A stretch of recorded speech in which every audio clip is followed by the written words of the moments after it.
This is a homework help video for the Ancient Egypt practice test questions. So your post test is on Friday. I give you literally the test questions to practice. I want you to do a good job. You could probably do a good job without it, but as it says, I will give you a physical worksheet in class. If you lose the worksheet or were absent, use the digital pages attached to complete the assignment. So here's the Google Doc version. You've seen these before. Just use the assessment resources provided on your Google Classroom to complete this assignment. It's a multiple choice assignment. Highlight the correct answer for each question. Just so you know, this is not a incorrect word. This is a type of writing system that you should know that it's not the Egyptian kind. But yeah, so you're just going to highlight the correct answers. I've got lots of resources. So just like before, so Google Doc through practice questions. I've got an assessment question summary. Actually, let me open that in a new tab.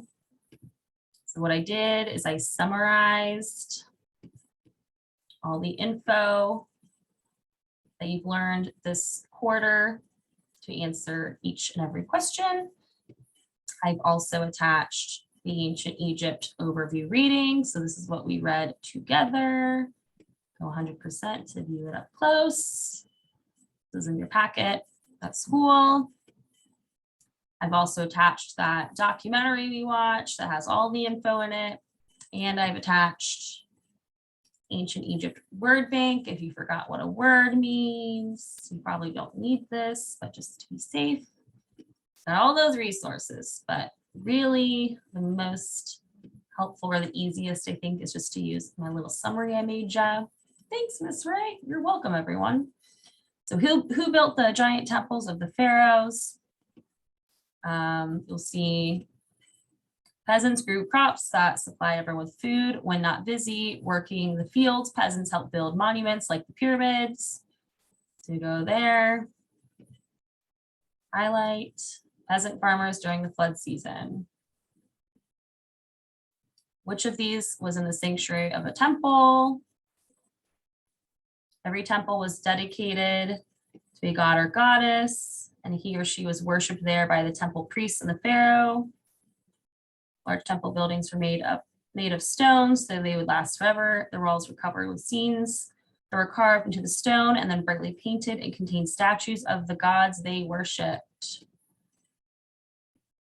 Contained statue of a god. Of these four groups, I forgot to change that. It's of these three groups because I took one of them off to make it even easier on you. So we know priests were at the top, scribes were below, and artisans were last. Okay, so that's the answer. That's the bottom, is artisans. How does the work of the ancient Egyptian artisans help us learn today about life in ancient Egypt? The work of artisans help us learn today about life in ancient Egypt because they carve painted scenes of everyday life.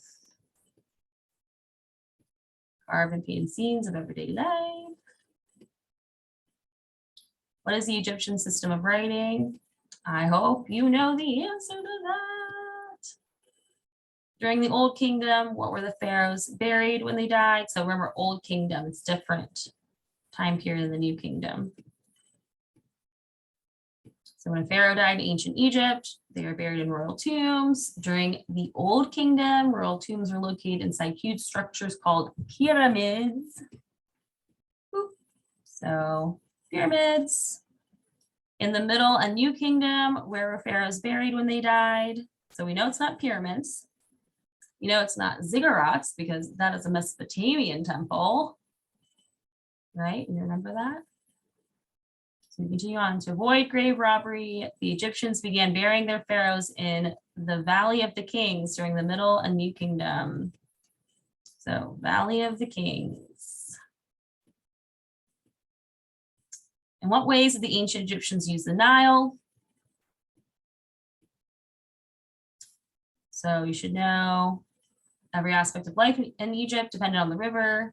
provided food, resources, land for agriculture, a means of travel. It was critical in the transportation of materials for building projects and other endeavors. It was a critical lifeline.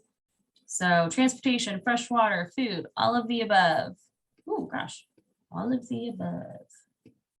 You knew that though, right? In what way did the geography of Egypt provide protection for the Egyptian people? Wow, I can't talk today. So that's it. So it helped with flooding. It offered food. It also offered protection. So Sahara Desert is large, which helped keep invading armies away. The delta, many marshes surrounding the Nile were obstacles for intruders. The Nile River cataracts kept invading armies from using the river to attack Egypt. So that's all of the above. You should also remember that from the Gift of the Nile, that assignment. We went over that in great detail. Okay. Or the benefits of farmers living near the Nile River. Created desert-like conditions. That's not a benefit. It flooded and deposited fresh soil. That's a benefit. There were no benefits. That's not true. It offered fresh soil and lots of minerals in the soil for growing crops. And a water resource. Why did Egyptians bury some bread and beer with their dead? I didn't even add that into the summary because I knew you guys would know that. Feed them in the afterlife. They thought what they buried with them in the temple went with them in the afterlife. Did I go through all these? Yeah. What was an important duty of the vizier or vizier? I keep saying that wrong. Vizier is the right way. Next to the pharaoh, the most powerful individual was the vizier, who directed all administrative branches of the government. He sat judgment on court cases and appointed magistrates.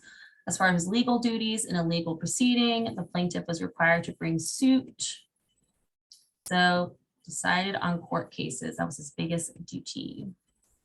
Skilled scribes were on papyrus, which is made from, I didn't even add that on there either because I was like, you have to know what papyrus is.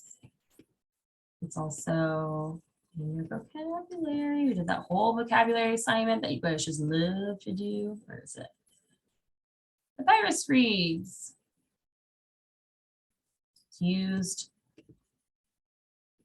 by scribes. It is a plant, grows along the Nile River, an aquatic plant. Most of the Egyptians were, I also, once again, did not add that on the assessment question. You should know they believed in many gods, which means they were polytheistic, many gods. Woo! Which sentence best describes the role of women in religion? I hope you know this. Just as a reminder, women played an important role in religious cults, especially that of goddess Hathor. They could become priestesses. They served as singers, dancers, and musicians, entertaining the deities or gods. That's what that means, gods. The most prominent priestess's role was the god's wife of Amun, which is that video we watched. So they could become priestesses. Yay, I gave you all the answers. You should get an A. Woo. Contact Mrs. Staffney. I'll leave that one for you.